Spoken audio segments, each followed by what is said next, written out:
Getting started in wholesaling can feel incredibly overwhelming, especially with so many different steps and strategies. It's hard to even know where to start sometimes. So in this video, I'm going to share with you the easiest way to get started wholesaling this year, even if you're a complete beginner. So I've broken it down into 3 key pillars, and these are the exact ones that we've used in our business to go from being on food stamps, unemployed during COVID, to owning a 7-figure a year wholesaling business. And when we started and got to our first 6-figure months, it was with no team, no big marketing budget, just a phone and a proven system. And I know for a fact, if me and my brother were able to do it, you can too. So let's get into it. So just as a brief side note, just to make sure we're all on the same page, I'm going to quickly explain what wholesaling is and what we're trying to do here, right? So wholesaling is incredibly simple. We're finding distressed properties, we're making offers on those properties, and we're taking those contracts and selling them to an investor who's going to end up fixing up or renting out the home. Right? So a perfect example of this is we would get a property under contract for $200,000 with the seller, and we're going to sell our contract to an investor for $220,000. The difference between $220,000 and the $200,000 of our original offer is what we make, which is $20,000 in this instance. So the main thing this probably has you asking is, okay, but where do I find the sellers? And that's exactly what we're going to talk about as the first pillar, right? The first pillar of the success in wholesale real estate is generating enough consistent leads in your business along with talking to those leads. So I'm going to show you right here in our CRM for the 1st of May until today, the 22nd, my company has generated 329 seller leads that are motivated that we are calling and talking to. And my team has made calls Monday through Friday, and they have about 50 hours of talk time so far. So that's roughly about 3 hours of talk time a day, which is great. That's right on par, especially because these are motivated sellers. So when we first started, we were completely broke, right? Like we could not afford direct mail, billboards, fancy PPC campaigns. Like we could only focus on 2 approaches that required as little money out of pocket as possible. And the first one is cold calling, right? Cold calling lists with specific criteria that we later called ghost owner. It's absentee owners with 20% equity or more. So people that don't live in the home, that have at least 20% equity in their properties.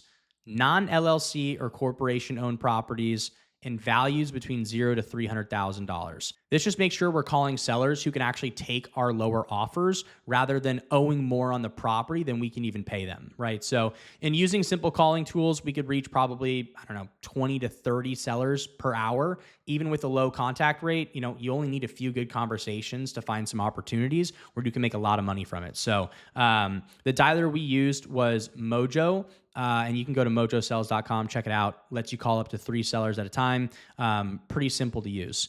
So the second method that we utilized was reaching out to real estate agents with stale listings, right? We'd go to Redfin, we'd use their filters to find properties listed for 90 days or more. And we'd start sending messages to those listing agents, right? Like pretty common to understand that like if a person has their home on the market for 90 days or more, they're clearly a very motivated individual to sell their home. And for whatever reason, that home hasn't sold yet. So we just try to figure out what the problem is and then become the solution for the agent and that seller.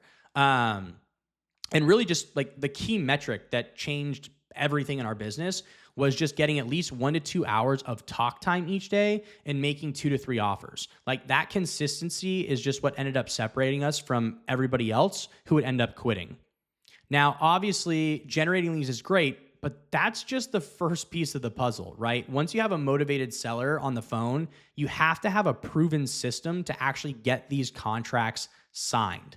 And by the way, if you don't have a contract that you use yet, you can go to the link in our description, bestcashcontract.com, download it for free. It's the contract we use in our business, and it's right there for you guys. So like I said, right, completely transformed our business, was creating that conversion roadmap that kept every seller interaction on track so we could get to that talk time we were hoping for. It's not about high pressure tactics, right? It's about proven systems that ensure we collect the information we need, right, while building actual rapport with these sellers so they don't feel like we're just another person giving them a call, right? So the basic structure we'd follow, and you can obviously adapt this to your own, but I'll just run through them really quickly. So number one is just the introduction section, right? Like, be professional, be clean, establish your credibility and explain to them why you're calling and that you are a solution, right? Number two is also very important, setting expectations, right? Walk them through the straightforward process so they know exactly what to expect moving forward, right? A great example of this is oftentimes people will say, oh, I've gotten 500 calls and I've never gotten an offer. That's why in our script, we like to make sure people are aware in the first 30 seconds that on this call, they're going to be getting an offer, right? Setting expectations is very important. And then motivation discovery. This is strategic questioning that we put into place that gives us the real reason behind why they're actually selling. Most investors skip over this and they lose a lot of money because of it. Finding out the real motivation behind why a seller needs to sell or wants to sell their home can oftentimes be the difference between a decent and a great deal. So very, very, very important.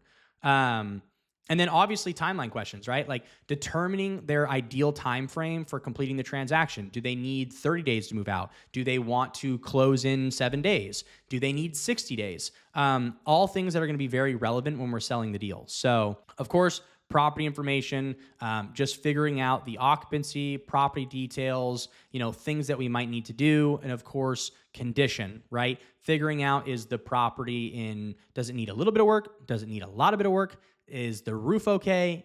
Is the HVAC system, missing, or is it there for working totally fine?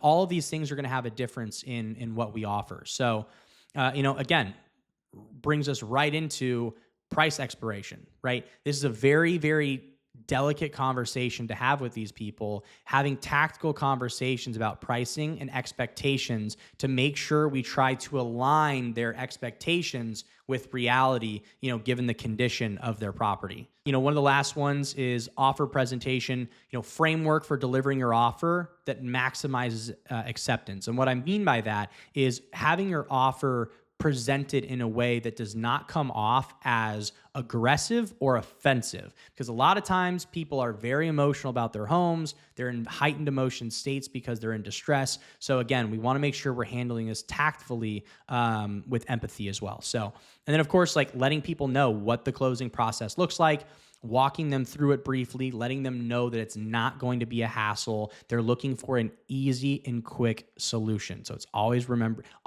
that quick, easy solution. So, the beauty of this structure is just that it gives you a roadmap for every call, right? Like you're never wondering what to say next. You're never marbles in your mouth. And it dramatically builds your confidence up like you wouldn't believe. When we first started using this structure, our contract rate probably doubled or tripled, if not more, because we're really able to find out the true motivation behind why they're looking to sell. And a lot of these other wholesalers were just absolutely missing it. But again, getting the contract is only half the battle, right? Like once you have the contract, you need to know exactly how to find a buyer quickly to close on a deal for maximum profit. So that pulls us into the next pillar here is selling the deals, right? When we got our first contract, we had 0 buyers on our list, right? We didn't know anybody buying houses, at least in the area that we had it. So we were literally starting from scratch. And within probably 48 hours, we had found a buyer and made our first assignment fee, which is great. And we do that by creating marketing packages and putting them into local Facebook groups, like I'll show you here.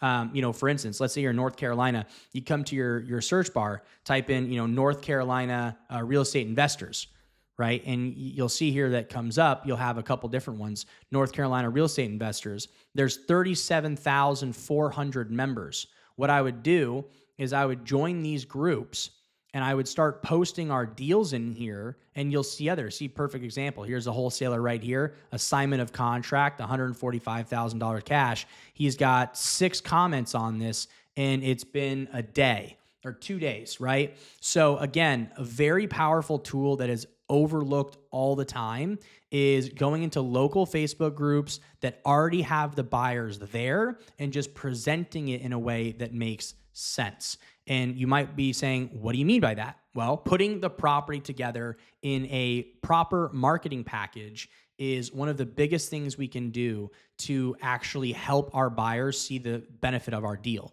right? So here's an example of what one of those might look like. And I've shown this before. So we put a little title up here, right? Letting people know for this example, right? This would be a rental property, right? So we put underneath this, similar homes in the neighborhood without rehab are selling for $65,000. We put the amount of rent that Section 8 is paying there because it's a very Section 8 heavy neighborhood. Lots of people are buying for that. We even give them a link to show the amount that HUD's paying. Underneath that, we put some highlights about the property. It's next to the hospital, the university, just a couple minutes away from the major freeway systems. There's local metro stops right outside the house. So if they don't have a car, if they're renting it to somebody, that's a huge plus as well. Details about the property, bed, bath, year built, square footage, all that fun stuff. And then, of course, down here, the asking price, right? So we already let them know above that similar homes without rehab were selling for 65, and we're only asking for 50. We're also giving them a link to check out photos of the property before they even have to call anybody. So we're giving them all of the information up front to make our job and theirs as easy and as less friction as possible. And then underneath that, of course, we give the comps that we're using to comp the property. Down below it, put your name, information. This isn't my phone number anymore, so I don't know who you'll text if you do. But and then, of course, the close of escrow, the date that you need the property to be closed, that's on the contract with your seller. So just an example, they work great. We've used them for tons of properties. It's very effective. And then what we do is we take this link and we just post it in these Facebook groups, and we start having people contact us left and right. So super powerful strategy. The key really to commanding higher assignment fees is the positioning, right? So most wholesalers are going to blast out the address in some basic numbers, right? Like just throwing it out there to everybody, thousands of people at once. But what we did is we created compelling marketing that actually sold the opportunity, not just the property. Something that we took from when we used to work as real estate agents in Beverly Hills. It was very important to figure out how to market the property to differentiate it between all of the other high competition in the area. So for example, one of our first deals in North Carolina, right? Like we emphasized how rapidly the area was appreciating and how much profit potential this property had for just a light rehab, right? The simple positioning increased our assignment fee to $15,000. Probably would have been somewhere close to 6 or 7 if we solely relied just on the comps in the area. And as we got better at this business, right? Like we figured out how to build a solid buyers list, match up properties with the right people. And, now today, like we can flip pretty much any deal that comes across our desk, right? Like doesn't matter if the house is trashed, doesn't matter if the seller's in a rush, we're working in a tough market, or even if it's literally a brand new home. And you might be thinking like, well, how do you do that? I'll show you the example I'm talking about is right underneath here. So 7518 Roper Street in Dallas, Texas. This was a property that we wholesaled last year. It was a brand new build. Literally, we wholesaled it, I think, a month after the developers had completed it. And we made $18,319.53. I even actually have the closing statement right here that we had on the property. So it's not just the houses that are in horrible condition, right? With the right systems and processes, you can really try to capitalize on any lead that comes across your desk. But it's all going to start with the 3 main pillars, right? Getting leads, getting contracts, and selling deals. It's exactly what we did to close our first few deals. And it's really laid the foundation that's allowed us to scale our business to 6 figures a month consistently, right? One of the beauties of wholesaling is that it works in any market, any economy, right? Because there's always going to be motivated sellers and there's always going to be hungry investors. So if you're serious about getting started in wholesaling the right way, and want to avoid the months of trial and error that we went through in the beginning, click the link in the description to learn about our one-on-one coaching program. I hope you enjoyed the video. Like, subscribe, and we'll see you in the next one. Thanks.